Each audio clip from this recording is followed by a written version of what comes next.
এই জবা গাছগুলো তুলে দিলাম, একজন দাদা নেবে তাই নিচে নামিয়ে দিলাম সকালবেলায়।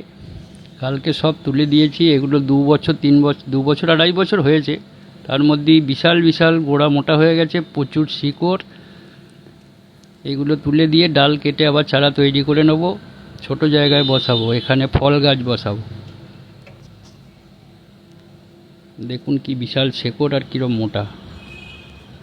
এই সেই জায়গা, 4 foot by 2 foot, 10 inch depth আছে। দুভাগে ভাগ করে নিলাম। প্রত্যেকটা খোপেতে একটা করে ফল গাছ দেবো। কিন্তু এখন এর মধ্যে কিছু গাছ তৈরি করে নেব। গাজর, টমেটো, বেগুন। একটা চাষ হয়ে গেলে মাটিটা ঠিক সিজন হয়ে যাবে, কারণ 2 ধামা করে গোবর দিয়ে তারপরে মাটি দেওয়া হলো।